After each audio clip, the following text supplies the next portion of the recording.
తెలంగాణ ప్రాంత ఉపాధ్యాయ సంఘం ఆధ్వర్యంలో విద్యారంగం ఉపాధ్యాయులు పెండింగ్ సమస్యల పరిష్కారం కోసం జూలై 18వ తేదీ నుండి నేటి వరకు చేపట్టిన ఉపాధ్యాయ ఉద్యమ జాగరణలో భాగంగా చివరి దశ పోరాటంపై హైదరాబాద్లోని ఇందిరా పార్క్ వద్ద వేలాది మందితో మహాధర్నా నిర్వహించడం జరిగింది. ఈ ధర్నా కార్యక్రమానికి మద్దతుగా పలువురు నాయకులు హాజరు కావడం జరిగింది.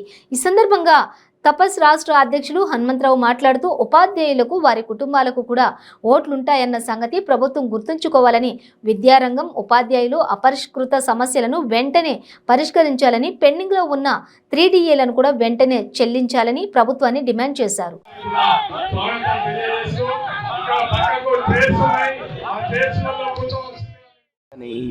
ఫుల్ ఎడిషన్ ఛార్జీలు అనేటువంటి వాళ్ళతో హెచ్ఎంలకు ప్రమోషన్ లేకుండా డిప్యూటీ డిఓలు కానీ తర్వాత ఎంఈఓలు కానీ అన్నీ ఖాళీ ఉన్నాయి.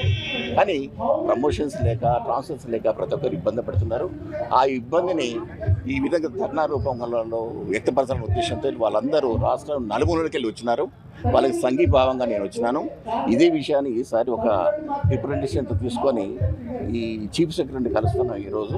కానీ వాళ్ళు అంటారు ఇవన్నీ కూడా ప్రస్తావించేటందుకు కౌన్సిల్లో కానీ అసెంబ్లీలో సరిపోదు. కాబట్టి మేమందరం పోయి ప్రత్యక్షంగా చీఫ్ మినిస్టర్ గారు అపాయింట్మెంట్ ఇస్తే బాగుంటుంది. ఇస్తారో లేదో తెలియదు.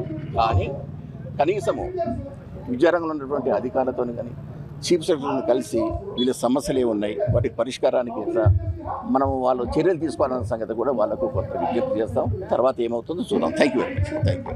పొన్నాల రాజశేఖర్, తెలంగాణ ప్రాంత ఉపాధ్యాయ సంఘం రాష్ట్ర ఉపాధ్యక్షులు.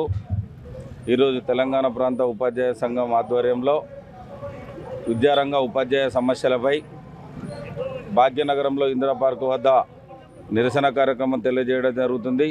ఈ ధర్నా శిబిరం నుండి ప్రభుత్వానికి విన్నవించేది ఏంటంటే, పాత పెన్షన్ స్కీమ్ని ఉద్యోగ ఉపాధ్యాయులందరికీ ప్రభుత్వం కొనసాగించాలని, మరి 57వ జీవో ద్వారా మెమో ద్వారా ప్రభుత్వం కేంద్ర ప్రభుత్వం 2003 డిఎస్సి వాళ్ళకి పాత పెన్షన్ విధానాన్ని కొనసాగించాలని చెప్పినా కూడా ప్రభుత్వం అమలుపరచకపోవడం, పాఠశాలలో స్కావెంజర్స్ను నియమించకపోవడం, ఏకీకృత సర్వీస్ రూల్స్కి లీగల్గా ఉన్నటువంటి ఇబ్బందులను తొలగించి ట్రాన్స్ఫర్స్ ప్రమోషన్స్ను నిర్వహించాలని చెప్పేసి, సిపిఎస్ విధానాన్ని పూర్తిగా రద్దు చేయాలని చెప్పేసి మరి ఈరోజు ప్రభుత్వాన్ని నినదిస్తూ తెలంగాణ ప్రాంత ఉపాధ్యాయ సంఘం ఆధ్వర్యంలో ధర్నా చేపట్టడం జరిగింది.